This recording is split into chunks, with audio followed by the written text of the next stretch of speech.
Tatweto wekuzulu kumbwa timtsangu kifumu kyako yisa luzolo wako wayilama mabeto jana mazulu kembo na tata nzambi ya mazulu kembo na mfumu wetu isa ya Kongo.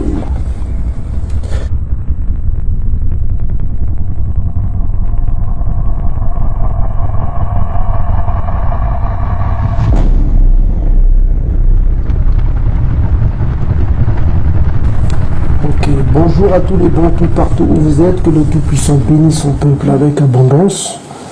Aujourd'hui, nous venons encore révéler les secrets avec l'aide de Tata Nzambi Amazulu et de l'esprit de Congo, parce que l'esprit congolais là, c'est un esprit de vérité. Donc aujourd'hui, on va vous révéler encore beaucoup de vérité, des choses cachées. Voilà, donc vous voyez ici, il y a beaucoup de livres ici, que vous pouvez voir vous-même. Il y a beaucoup de livres. On va essayer d'examiner quelques livres pour vous faire sortir la vérité et quelques secrets. D'autres livres vous avez déjà vus, d'autres livres vous n'avez pas encore vus. Donc aujourd'hui, c'est toujours avec cette quête de vérité et cette révélation de vérité que nous allons partager avec vous. Mais avant cela, on va répondre un peu à quelques questions. J'aimerais dire aux frères, quand vous posez les questions sur les commentaires, ne vous inquiétez pas. La Bible dit à chaque chose son temps. Donc chaque chose a son temps. Donc souvent quand nous sommes ici en Occident, on a des obligations, on travaille dur pour soit aider les familles qui sont restées ou aider soi-même et payer les factures, tout ça. On a aussi des obligations d'autres choses. Donc on doit aussi vous informer, il faut lire, il faut préparer les vidéos. C'est un travail qu'il faut faire. Toujours, il faut faire des conférences, tout ça comme ça. Donc, on est un peu tiraillé. Là, ne vous inquiétez pas quand on ne répond pas aux questions. Ne soyez pas frustrés. On va répondre aux questions. On va toujours vous répondre. Donc, je me souviens d'une sœur qui m'avait posé une question pour savoir... la sœur va se reconnaître. Hein. Elle faisait les vidéos, mais malheureusement, je ne la vois plus. Elle m'avait posé une question pour savoir si j'étais Kembo Yambi, le créateur du site... israélite antique Bontour. Voilà, donc en ce temps-là j'avais dit autant je répondrai au frère, à la sœur autant voulu. Donc le temps est arrivé, je réponds à la sœur que c'est bien moi Kembo Yambi qui a créé le site israélite antique Bontour. Voilà quoi, c'est moi qui ai créé cela avec le frère Mbuta Yamosi. Et puis on a fait un travail ensemble collégial. Et puis, on a créé ce site. Et puis, voilà quoi, c'est ce site qui... et puis, on a créé aussi le site Kembo Yambi. Donc, c'est toujours nous. Et malheureusement, on a eu des démêlés avec les Mbuludia Congo, qui nous ont pris pour Thomas Vandar. Et quand vous voyez même vous-même dans le site ici, il y a un site qu'on a monté, BDK, c'est Moulou Djamayala. Donc on a eu un peu de démêlés avec ce personnage qui est Moutamas. Voilà, il nous a pris pour Thomas Vanda, comme vous pouvez vous-même voir ici. Il nous a pris pour Témoug. Ça c'est Moutamas qui est là. Il nous a pris pour Thomas Vanda. On n'est pas témoin de Thomas Vanda. Et puis voilà quoi. Et il y a un peu des années cela, on a eu un peu de conflit avec un certain Samba Olivier qui fait toujours les vidéos, que je salue d'ailleurs. Hein. Donc il avait fait une vidéo aussi contre nous, en nous qualifiant de Thomas Vanda, tout ça comme ça, parce qu'on avait coupé un peu sa doctrine quoi. En ce temps-là, c'était avec le frère Milandou Tchelega. Il était venu là, on a fait des débats, là on a cassé un peu sa doctrine. Et puis voilà quoi. Donc Kembo Yambi, c'est nous qui voulons informer le peuple, quoi, réveiller le peuple parce qu'on a eu des secrets qu'on révèle. Et puis il y a d'autres frères qui font un travail bien. Donc voilà la sœur, tu as ta réponse si tu nous écoutes, voilà. Donc la sœur, comme tu voulais savoir Kembo Yambi, c'est qui? En fait, c'est toujours Siba Malonga, c'est Kemba Yambi. C'est la même chose. Voilà, tu as ta réponse, hein, ma soeur. Bon, maintenant, on va aussi répondre à ce frère qui s'appelle Edouard Nzamba.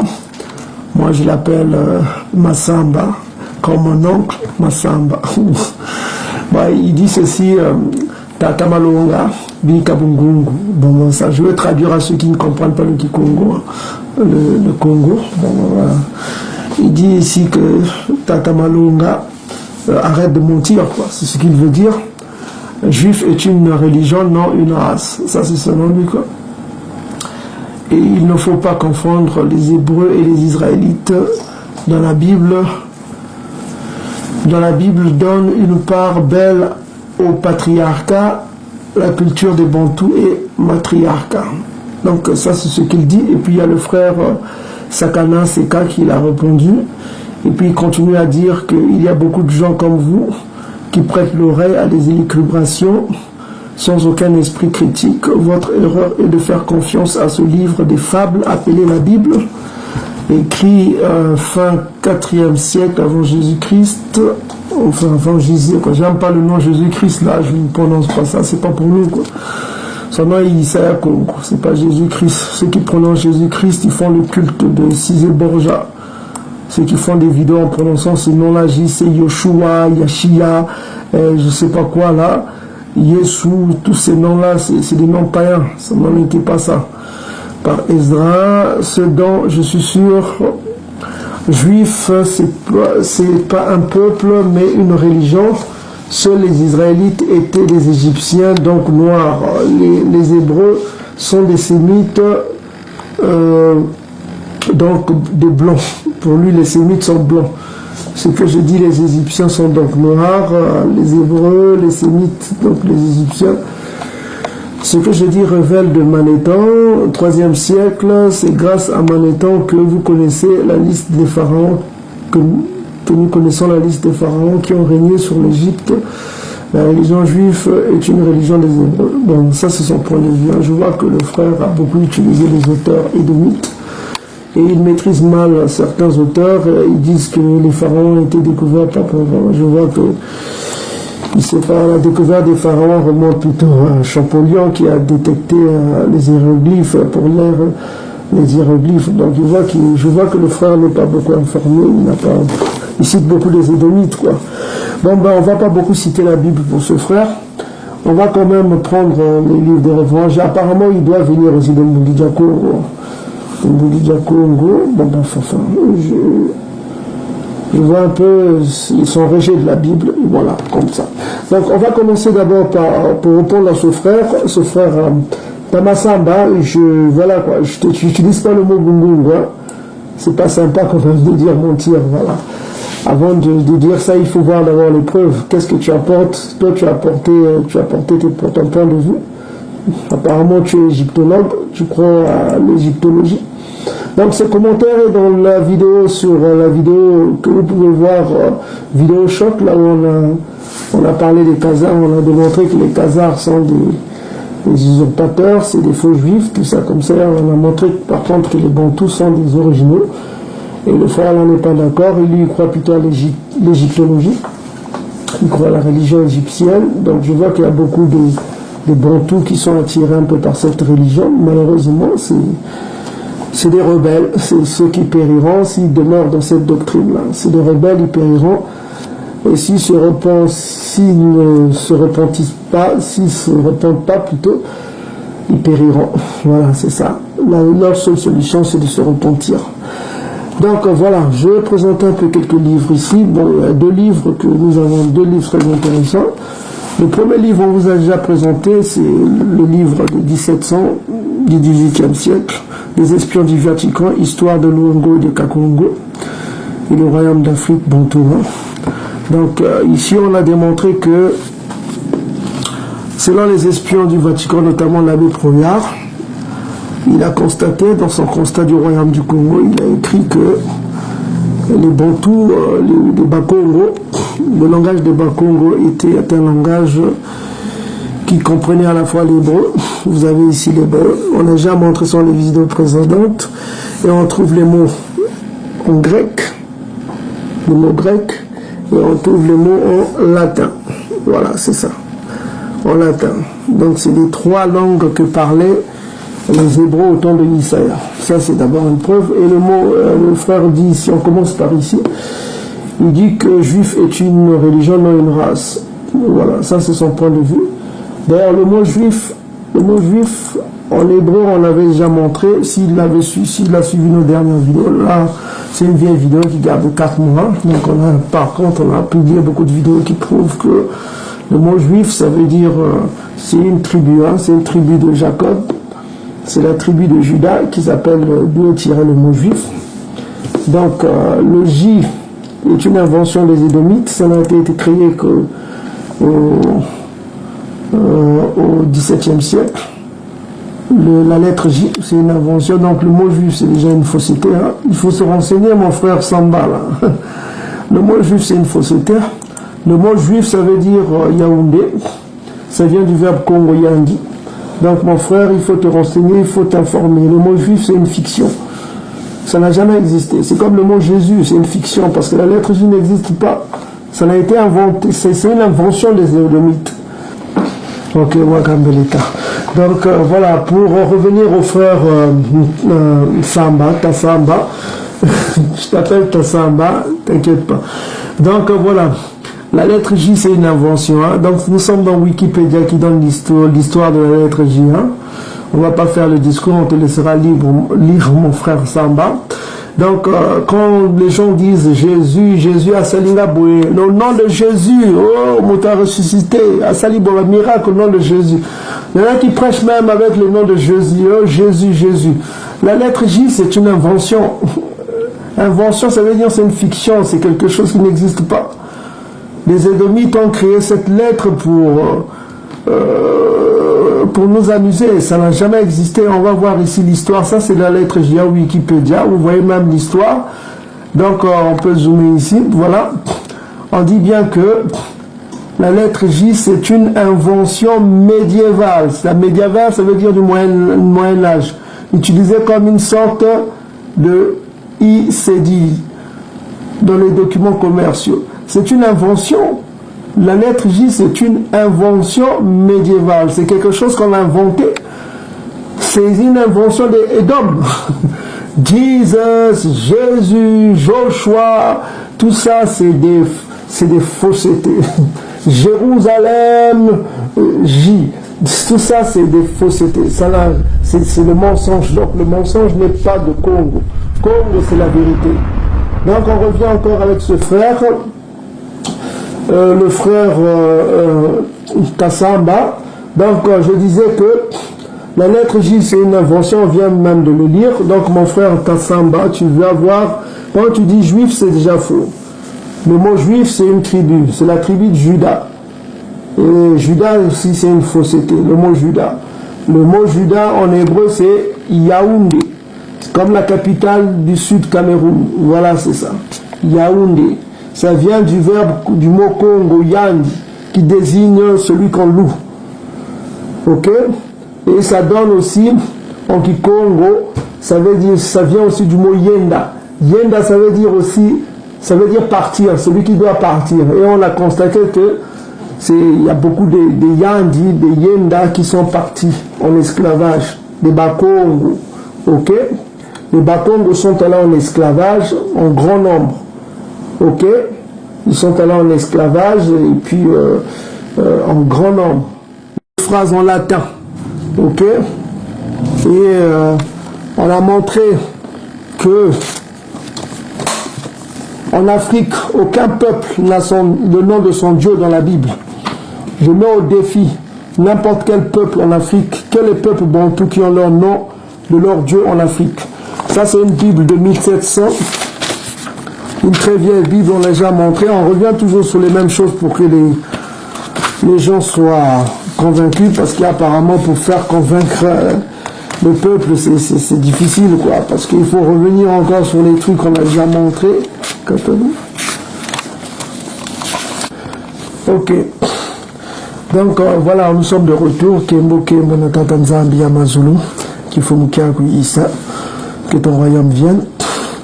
Et puis voilà, donc on reprend encore sur ce qu'on disait, on était sur la page 30. Donc le frère dit que, voilà, la société, on dit bien que la société, bon, on explique ici que la société Congo, où les mères sont fondatrices de la lignée. Donc les mères sont fondatrices de la lignée. Mais je voudrais montrer quelque chose. Il y a le mot mani. Hein. On dit bien ici que le mot mani est très fréquent. Était très fréquent dans les anciennes relations. Ok, multiples. Au royaume Congo, quoi. Le mot mani était très fréquent. Mani. Hein. Donc il convient à tous ceux qui. Donc le mot mani convient à tous ceux qui ont quelques autorités. Donc tous ceux qui avaient l'autorité, on les appelait les mani. Ok. On appelait mani. Et ce nom-là. Et puis on sait que le dieu c'était Nzambi, hein. Le dieu de Bakongo c'est Nzambi. Donc on voit ici dans une très belle Bible, est-ce qu'on va retrouver ce nom Mani et Nzambi. Donc ça c'est une vieille Bible, on l'a déjà montré aux autres, c'est une vieille Bible éditée par le roi britannique King James de l'Empire britannique King James. On peut lire ici, c'est une Bible qui date de 1611, on a déjà montré ça. Et on va dans 1 Esdras chapitre 9, les apocryphes, qu'est-ce qu'on remarque? On remarque le nom Mani, ça c'est les enfants des Lévites, hein, c'est les prêtres les Lévites, les prêtres et les Lévites. Il y a le nom Mani. On a dit que le nom Mani était très fréquent dans le royaume Congo. On retrouve ce nom-là Mani. Et on retrouve quoi en bas? Nzambi. Oh Tamasamba, si tu te réveilles pas même avec ça, c'est vraiment ridicule quoi. Nzambi, Nzambi. Donc tu me montreras, aucun peuple ne prononce ce nom-là. Le nom Nzambi, c'est le nom de la divinité. Voilà, avant nous appeler les Bénin Nzambi, avant que les Européens nous donnent le nom de Bantu. Ils nous qualifient de Bantu, ok? Qui ne veut dire que les hommes, on était les Bénin Nzambi. Et puis il y a les Bénin Nzambi, c'est ce qu'on appelle les Bantous. Et il y a les Bénin Congo, qui sont une tribu spéciale, qui font partie des 3 tribus spéciaux. Les 3 tribus, okay, qui étaient situées entre les 3 royaumes Congo.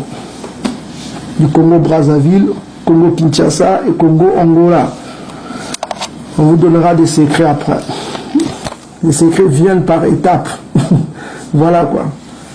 Donc on voit que le nom Mani est là, et même c'est même répété ici Mani. Donc vous avez ici un Esdras chapitre 9, verset 29, 30, on voit il y a Béba, on voit il y a Mani, c'était le nom des Lévites. Hein.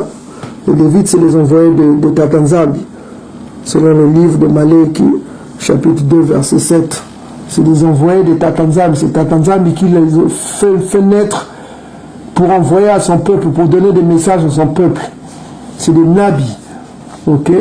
Nabi, ça veut dire une autorité religieuse. C'est un nom Congo. En hébreu, on traduit comme prophète. C'est les nabis. Donc on voit qu'aucun peuple, vous pouvez demander aux Africains, ils n'ont pas ce nom Nzambi. Le nom Nzambi, le nom de notre Dieu est là. Nous, on ne prononce pas... les Yahweh, tout ça, les Haya, je sais pas quoi là, nous c'est Nzambi. Je peux montrer encore Nzambi, Nzambi est là. Voilà, Nzambi, c'est ça notre Dieu. Voilà, vous pouvez vous-même voir, c'est le nom que portaient les Lévites, les prêtres Lévites. Ils avaient des noms divins. Nzambi est là. C'est notre Dieu. Nous on ne prononce pas notre Dieu que Nzambi. C'est ça notre Dieu, Nzambi, Nzambi, Nzambi Ampungu. Ok, ça vient du verbe Nzambi qui veut dire celui qui est partout, omniprésent. Voilà. Ceux qui connaissent le Kikongo comprendront. Donc, ça c'est fait. Je crois que Samba, tu as pris un peu de connaissance aujourd'hui. Est-ce que le royaume sémite d'Issolélé était un royaume fondé par les hommes ou fondé par les femmes? Comme on a dit ici que c'est les femmes qui fondent le royaume Congo, le royaume des Bantous. C'est les femmes qui fondent ce royaume, les Kento. Donc on va aller dans Ruth 4, verset 11, qui va nous dire qui fonde le royaume Congo, qui fonde le royaume Bantou. Alors on va lire ensemble. Tout le peuple qui était à la portée des anciens disent: nous en sommes témoins, que Tata Nzambi rende la femme qui entre dans ta maison semblable à Rachel et à Léa, qui toutes les deux ont bâti la maison dit Solélé. Qui a bâti la maison dit Solélé? Les femmes, Rachel et Léa. C'est les femmes, ça. C'est eux qui ont bâti la maison du Solélé. C'est ça, c'est la même chose qu'on a dit ici. C'est la même chose. C'est les fondatrices de la maison du Solélé. Qui fonde le royaume, qui a fondé le royaume? Le royaume Bantou est fondé par les femmes. On dit ici que la société matrilinéaire où les mères sont fondatrices des lignées. Voilà, fondatrice des lignées. Donc on a dit, c'est la même chose qu'on dit ici. Maintenant, on va voir quel est le mot que le scribe utilise en hébreu. Donc on va aller dans les textes originaux en hébreu, parce que ça c'est l'application qu'on appelle Blue Letter. On va aller voir ici pour voir la traduction en hébreu. Quel est le mot qu'ils ont utilisé pour ceux qui construisent la maison? To build. Build, ça veut dire en anglais to build, hein? Construire, ceux qui construisent. On va voir c'est quel mot que le scribe bantou a utilisé. C'est le mot qui? Bana. Bana. Bana. Bana, c'est un mot qui Congo. C'est les femmes qui bana, c'est-à-dire qui donnent les enfants. Normalement, ça devait être là. Parce qu'il y a deux verbes qui sont utilisés en Kikongo. C'est le verbe buta, c'est plutôt le sens de sortir l'enfant du... Voilà, de sortir l'enfant du ventre. Voilà, ça c'est buta. Mais bana, ça veut dire enfanter, donner des enfants. Vous voyez bien que c'est la langue Congo encore qui revient ici, bana. Vous-même, vous voyez, bana, bana. Les Africains n'utilisent pas ces mots-là. C'est les Bantous qui utilisent ce mot-là, bana. Mais comment vous ne pouvez pas vous réveiller quand on vous révèle des secrets? Je n'arrive pas à comprendre. Je n'arrive plus à comprendre ce peuple. On vous révèle des secrets, on vous révèle des choses cachées, mais malgré ça, vous voyez ailleurs. Le mec... Attends. Donc, on va revenir encore avec ce commentaire. Voilà, vas-y. Ok, on va revenir encore avec Tamalonga. Si vous voyez bien son commentaire, il cite les Manétans, il cite des gens qui ne comprennent pas, il cite des Édomites, quoi. Donc, je vois que, apparemment, le frère, il est égyptologue, il croit en l'égyptologie, il croit que tous les Noirs sont les mêmes, et je vois qu'il y a beaucoup de thèses comme ça, hein. Là, il croit que tous les Noirs sont les mêmes, tout ça comme ça. Mais on va couper court, hein, parce qu'on va faire une vidéo sur ça. Hein. Tous les Noirs ne sont pas les mêmes. Hein. Les Égyptiens sont les Africains, et puis les Africains, c'est pas les Bantous. Hein. Voilà quoi. Il y a une différence. Tata Nzambi a mis une différence entre les Africains et les Bantous. C'est pas la même chose. Et d'ailleurs, on va le lire. On va aller dans Exode chapitre 11. Exode chapitre 11, verset 7. Parce que les gens croient que parce qu'on est noir, on est pareil, quoi. Il y a des noirs en Inde, hein, on n'est pas la même chose. Il y a des noirs en Australie, on n'est pas les mêmes choses. Il y a beaucoup de noirs en Afrique, on n'est pas les mêmes. Hein. La Bible parle de différentes sortes de noirs. Les Philistins, les Cananéens, les Couchites, tout ça comme ça, c'est pas les mêmes peuples. Dire que tous les noirs sont les mêmes, c'est vraiment être idiot. Hein. On ne peut rien faire pour vous. On ne va pas trop perdre le temps avec des conneries comme ça, mais on essaie d'édifier le frère avec beaucoup de respect, parce qu'il faut respecter le frère. L'ignorance n'est pas un défaut, mais la soif de connaissance, ça aide. Il faut aider le frère à sortir de l'ignorance. Voilà quoi. Donc on dit ici, parmi tous les enfants d'Isolélé, depuis les hommes jusqu'aux animaux, même les chiens se remuent à sa langue, afin que vous sachiez quelle différence Tatanzambi fait entre l'Africain et Isolélé. C'est pas la même chose. On n'est pas pareil avec les Africains. Il met une différence. Il a mis une différence entre les Africains et Isolélé.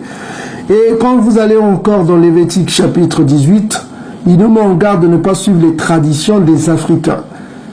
Voilà quoi. Voilà, il nous met en garde. Donc, il dit ici, Lévitique chapitre 18, verset 3, « Vous ne ferez point ce qui s'est fait dans le pays d'Afrique, d'Égypte, quoi, où vous avez habité. » Là où vous étiez avec les Africains. « Vous ne ferez point ce qui s'est fait dans le pays de Canaan, où je vous mène. » Donc, il les a menés d'un pays africain à un autre pays africain, que les gens appellent aujourd'hui le Moyen-Orient. C'est même pas le Moyen-Orient. En ce temps-là, on n'appelait même pas ça. On appelait tout ça l'Afrique. Donc, voilà, quoi. Quand on dit l'Afrique, c'est tout ça. Hein. C'est l'Édomite qui est venu diviser, qui appelle ça le Moyen-Orient. C'est ridicule. Aucune personne ne croit à ça, Moyen-Orient. Tout ça, c'est l'Afrique. C'est l'Afrique de l'Est, en fait. L'Afrique du Nord-Est. Ce qu'on appelle le pays du Canaan. C'est l'Afrique du Nord-Est, c'est toujours l'Afrique. Ok? Nous, on n'aime pas trop le mot Moyen-Orient. Donc, ils quittent l'Égypte pour aller, voilà quoi, pour aller au pays de Canaan, qui est au nord de l'Égypte. Hein. Voilà quoi. Selon le livre des Nombres, on va vous mettre l'écran ici, on va vous montrer un peu les frontières, comment ça se situait. Canaan était au nord de l'Égypte. Hein. Donc, voilà. Donc, on voit que il dit que vous ne ferez point ce qui se fait en Égypte. Donc, il met une différence toujours entre les Africains et son peuple. Donc, c'est pas les mêmes peuples. Donc, dire que c'est pareil, c'est pas pareil. Donc, on va encore voir une écriture. On va encore voir que les femmes, il faut toujours donner deux écritures. Hein. Dans la Bible, il faut faire les choses deux fois. Deux fois pour que le témoignage soit véritable. Donc, tout à l'heure, on a lu le livre de Ruth, chapitre 4, verset 11. Là, on a dit que ceux qui fondent Isolélé, c'est les femmes. Hein. On a cité Rachel et Léa, c'est les femmes qui fondent Isolélé, sont fondatrices de la lignée d'Isolélé. Ok? Donc on va voir encore une autre écriture qui prouve cela. On dit ici que, ça c'est le livre de Exode chapitre 13 verset 2. Et puis on est ici, Exode chapitre 13 verset 2. Je suis ici dans la version français courant. Hein. Ça va nous donner une bonne version, hein. D'autres pourront voir d'autres versions. Ça, c'est la version français courant. On dit ici, consacre-moi tout premier-né en Isolélé. On demande à Massa de consacrer à Tatanzambi tout premier-né en Isolélé. Le premier garçon d'une femme. On dit bien d'une femme, on ne dit pas d'un homme, d'une femme. Et le premier-né d'un animal m'appartienne. Donc, le premier-né d'une femme. Toujours ce qu'on appelle la mère, hein, la partie de la mère, m'appartiennent. Donc ça appartient à Tatanzambi. Tout premier-né d'une femme d'Isolélé appartient à la femme, voilà quoi. Maintenant, et puis on va voir encore autre chose. Tout à l'heure, je viens de vous dire que le mot comment on appelle, le mot Baka. On va aller dans Genèse chapitre 6, verset 2. Le mot Baka veut dire prendre. On va voir dans quel contexte que le scribe bantou a utilisé ce mot. Pourquoi on appelle Bakala? Bakala, ça veut dire garçon, hein? Homme, garçon, je suis en Congo. Ça vient du verbe Congo hébreu. En hébreu, c'est la même chose, ça veut dire prendre. Prendre en hébreu ou élire, prendre, c'est les mêmes, c'est des synonymes. Hein? Élire, prendre, c'est des synonymes. Ok? Quand vous allez, on va vous montrer un dictionnaire en anglais. Voilà. Donc, voilà. On va voir elect. Le mot elect, ça veut dire élu. Hein? On va voir le synonyme elect, le synonyme. Vous avez ici le synonyme de elect, vous avez le verbe take. Take, ça veut dire prendre. Hein. Pour ceux qui connaissent l'anglais, take, ça veut dire prendre. Tek, ça veut dire prendre, c'est synonyme avec ilect. Ilect, ça veut dire élire. Ok? Donc vous avez cette référence. Élire, prendre, c'est la même chose. Bon, voilà. Donc on va voir pourquoi on utilise le mot bakala. Bakala, on vous a déjà dit kento, ce que ça veut dire. Kento, ça veut dire, ça vient de l'uketo. Keto, ça veut dire le ventre. Ok? Le ventre, c'est là où vient la progéniture bantou. Hein. On va vous mettre les versets en bas pour que vous-même vous voyez pourquoi on dit le ventre est important, le kento c'est important. Donc on va voir ici pourquoi on appelle bakala. C'est celui qui prend une femme, hein, le verbe prendre. Donc on va aller voir ici, on dit les fils de Dieu, c'est-à-dire les Benanzambi. Les fils de Dieu, là on parle de Maleki, hein, c'est-à-dire les frères. Maleki, ça veut dire les frères. Maleki, les frères. Les anges sont des frères. Hein. Ils appellent les Bantous les frères. On va vous mettre les références bibliques en bas pour voir pourquoi on le dit et on vous expliquera dans d'autres vidéos. Ce n'est pas l'objet de la vidéo d'aujourd'hui. Donc, les fils de Dieu vinrent que les filles des hommes étaient belles. Étaient belles et ils en prirent les femmes. En prirent les femmes parmi toutes celles qu'elles choisissent. Donc on va voir le verbe choisir, qu'est-ce que ça veut dire.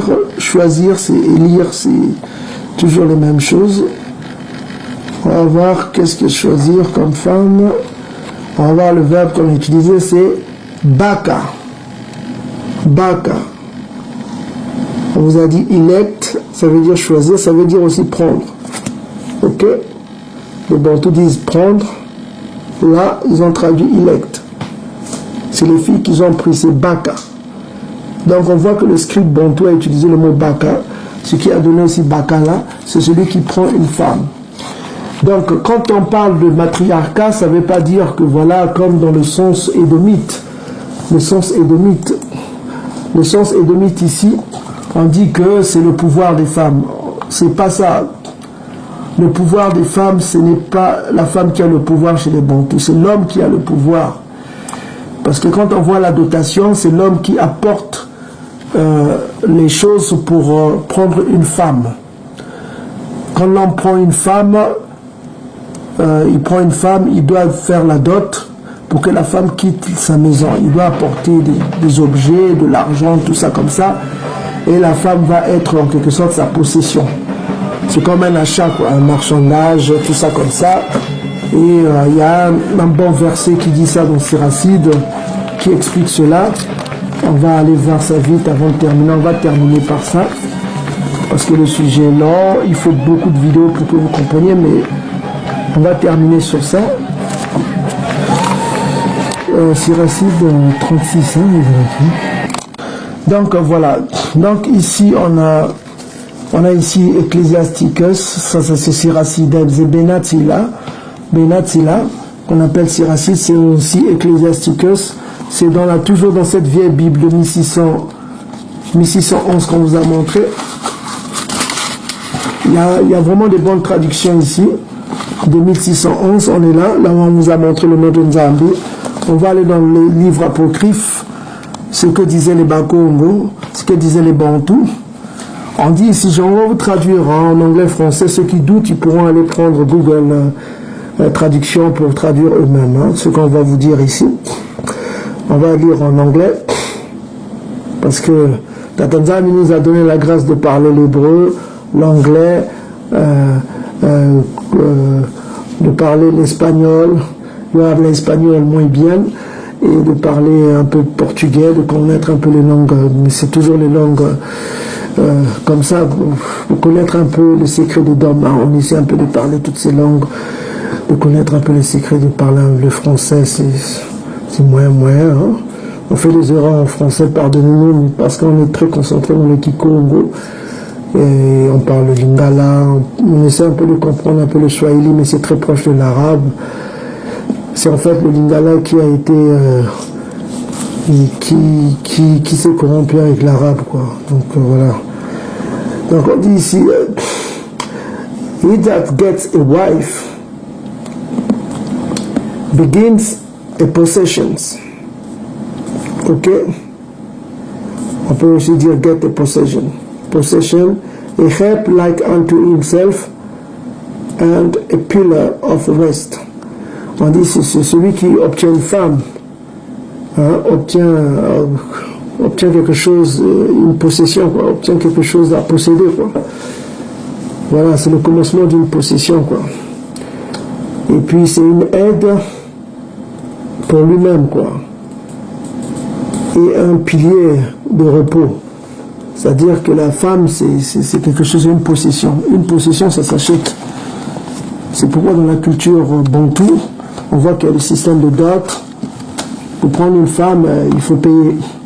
Voilà. Bon, pour ceux qui n'ont pas les moyens, les bacos, les bantous qui n'ont pas les moyens, on vous interdit de prendre une femme étrangère et on va finir par ça parce que pourquoi on va prendre ici les apocryphes de Top. Celui qui prend une femme étrangère sera exclu de la tribu bantou.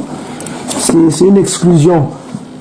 Parce que quand vous lisez dans Malachie chapitre 2 versets 11 à 12, on met en garde, Tatanzambi met en garde des bantous qui prennent les femmes africaines, les femmes asiatiques, les femmes édomites européennes, qui se marient avec des femmes étrangères. Voilà quoi. Et ces bantous-là seront exclus. Ils seront exclus, ils seront plus bantous, ils vont perdre leur héritage. Voilà quoi. C'est Tatanzambi qui le dit, ce n'est pas de ma bouche. Hein. Donc si vous doutez, vous allez lire Malachie chapitre 2, versets 11 à 12. Mais pour aujourd'hui, on va vous lire le livre de Tobie. De Tobie, hein. C'est le livre qu'on appelle Tobie, mais c'était Touba. On a été Touba. Touba, ça veut dire celui qui parle. Donc il était en captivité en Assyrie, à Nénive. Touba va nous mettre en garde sur le mariage. Qu'est-ce qu'il va nous dire? Donc nous sommes dans le livre de Tobie, chapitre 4, verset 12. On dit ici, « Garde-toi mon enfant de toute union illégale. » C'est quoi une union illégale? Il va nous dire pourquoi. Et en premier lieu, prends une femme de la race de tes pères. Donc là, il cite Moïse, hein? Il cite Massa, dans Nombre chapitre 36, verset 8, je crois. On va vous mettre les références en bas. Donc il faut se marier avec une femme de la tribu de tes pères. Donc tu es Bakongo, tu prends une femme Bakongo. C'est un conseil qu'on donne. Bon, pour ceux qui ne peuvent pas, si tu as une femme bantou, si tu es dans un pays étranger, tu choisis une femme bantou, tu te renseignes un peu sur ses grands-parents, si c'est vraiment une femme bantou.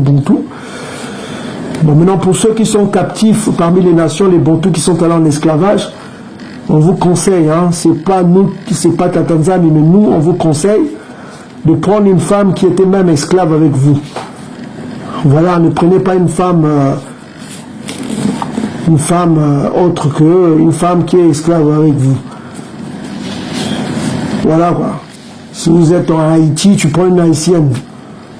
Si tu es en République dominicaine, tu prends une femme dominicaine. Voilà quoi, une femme qui était issue de l'esclavage comme vous. Et puis voilà quoi. Parce que vous ne pouvez pas rien faire, vous n'avez pas de connaissance de savoir comme nous, des tribus. Tout ça comme ça, vous prenez ce qui est en face de vous. Vous faites comme les tribus qui sont allées en Inde, comment ils s'appellent, les Sidi. Les Sidi ne se marient pas avec les autres tribus, ils se marient qu'entre eux. C'est les Bantous qui sont allés en esclavage en Inde. Ils ne font pas des mariages mixtes. Ils ont gardé cette culture Bantou. Donc ici on dit au Tobie, c'est les apocryphes, garde-toi mon enfant de toute union illégale. En premier lieu, prends une femme de la race de tes pères. Ne prends pas une femme étrangère qui ne serait pas de la tribu de ton père. Ok? Parce que nous sommes les fils des prophètes. Souviens-toi, mon enfant, de Noka, c'est-à-dire Noé, d'Abana, de Yiseka, de Yakuba, nos pères. Dès les temps anciens, ils ont tous pris des femmes chez leurs frères.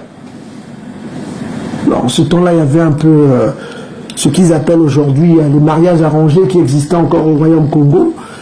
Et les mariages de sang, les enfants qui naissaient aussi avec des défauts parce qu'il y avait trop de mariages en sang. Il fallait garder le sang, l'argent auprès de la tribu, quoi. Il fallait garder les liens de consanguinité. Il y avait des mariages des cousins, cousines. Ça existait beaucoup chez les Bantous. Hein. Ça existe toujours dans les villages. Hein. Ok? Donc,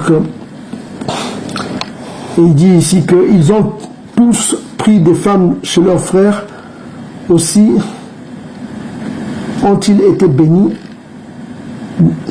dans leurs enfants et leur race. Leur race. Donc le frère Samba qui disait que c'est pas une race. Les Hébreux n'étaient pas une race. Ici on dit leur race aura la terre en patrimoine. C'est-à-dire qu'ils seront héritiers. Ils seront héritiers de la terre en patrimoine. Ok?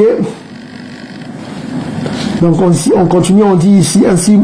Donc mon enfant préfère tes frères et ne fais pas l'orgueilleux face à tes frères, aux fils et aux filles de ton peuple. Ne dédaigne pas de prendre une femme parmi eux de ton peuple, parce que dans l'orgueil, il y a bien des ruines et des bouleversements dans l'écurie détentrice de la misère extrême, car l'incurie est mère de la famine. Donc ici, on met en garde. Il ne faut pas faire des mariages mixtes. Voilà quoi. Ceux qui font ça, ils vont perdre leur héritage. Je dis encore. Tatanzam, il a dit dans Malachie chapitre 2, versets 11 à 12. Quiconque fait des mariages mixtes, que ce soit une femme bantou, que ce soit un homme bantou, qui va se marier hors de la tribu de ses pères ou hors des bantous, qui ne prend pas une femme bantou, qui rejette une femme bantou, qui va se marier avec les Arabes, comme les musiciens font, qui vont se marier avec les Chinois, avec les Sénégalaises, les Béninoises, et tout ça, vous perdez votre héritage. Point barre. Ok? Voilà quoi. Il y a des choses qui ont été faites avant la loi. Des choses qui ont été faites avant la loi. Romains 2, chapitre 12. Ceux qui ont été faits avant la loi seront jugés sans la loi.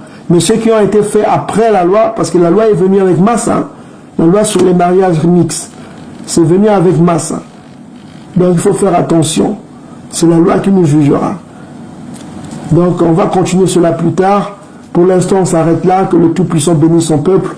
On va revenir au volume 2 pour poursuivre ces révélations secrètes. Salama à tout le peuple bantou, que le Tout-Puissant bénisse son peuple, les captifs de son peuple. Matombo.